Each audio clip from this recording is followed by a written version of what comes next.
अस्सलाम वालेकुम। इस एपिसोड के आगाज़ में हम किले के पास देखते हैं जहां बेलियन ने सख्त इंतज़ामात किए हुए होते हैं।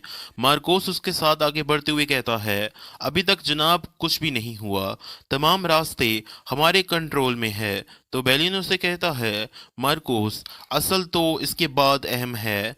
हज का वक्त आ चुका है और पहला काफिला रवाना भी हो चुका है, लिहाजा मैं चाहता हूं कि तुम अपने फौजियों की मौजूदगी और तादाद को दुगना कर दो। याद रखना कि सुलह को बरकरार रखने के लिए रास्ते की हिफाजत बहुत ज़रूरी है।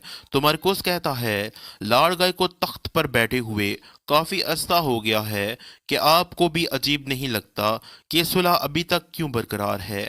तो बेलिन कहता है, लॉर्ड गाय के तख्त पर कब्जा करने से सबसे ज़्यादा खुशी रोमन को हुई है और इसी वजह से उन्होंने उसे एक अजीम लश्कर दिया है, लेकिन वो अभी तक कुछ नहीं पहुंचा। लॉर्ड गाय के अभी तक पुरस्कून होने की वजह भी यही है, वो लश्कर के इंतज़ार में है। तो मरकुस कहता है, सही कहूँ तो इस तरह के मुश्किल हालात में लॉर्ड गाय के तख्त पर होना ये बहुत बड़ी बदनसीबी है। तो बेलिन कहता है, जो कुछ भी हो बादशाह वही है, हमें सिर्फ कुछ के दिफा के लिए अपनी पूरी कोशिश करनी चाहिए। ये कहते और सुनते साथ ही वो दोनों आगे बढ़ जाते हैं। हम 5 माह के बाद का मंजर देखते हैं, यानी कि बाल्बन की मौत के 5 माह का बाद का अरसा। कुछ में सोचों में गुम विलियम कुछ देर के बाद लिखना शुरू कर देता है। बदकिस्मत बादशाह बाल्बन चहारम की मौत को 4 माह गुजर गए। अपनी बीमारी और कम उम्री के बावजूद उसने कुछ की बादशाहियत का दिफा किया। मुझे उम्मीद है कि उसे बाद की ज़िंदगी में सुकून मिलेगा। ज़िंदगी अहलाक कबूल नहीं करती, कुदरत हर कमी को पूरा करती है और लोग उसमें उसकी नकल करते हैं। और अब कुद्स की बादशाहियत के खाली तख्त पर वो शख्स बैठ गया जो सबसे ज्यादा तख्त चाहता था।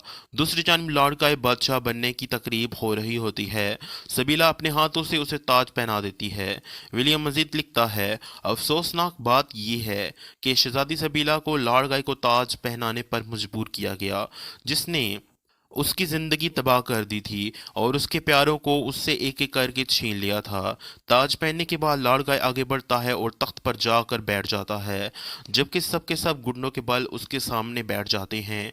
सिपाहियों के साथ साथ विलियम, बेलियन, मारिया और सिबिला भी उसके सामने झुके हुए होते हैं। और फिर साथ साथ विलियम की आवाज़ गूंजती है, कुद्स का मुस्तकबिल चाहे एक नालायक बादशाह के हाथों जवाल के करीब हो, लेकिन हमारी वाहिद तसल्ली सुल्तान सलाहुद्दीन और बादशाह बर्बन के दरमियान तय पाने वाले अमन मुआहदे था। और फिर लॉर्ड गाय के इशारे पर सब लोग खड़े हो जाते हैं। दूसरी जानिब विलियम लिख रहा होता है, मुझे उम्मीद है कि लॉर्ड गाय इस मुआहदे की कदर करेगा।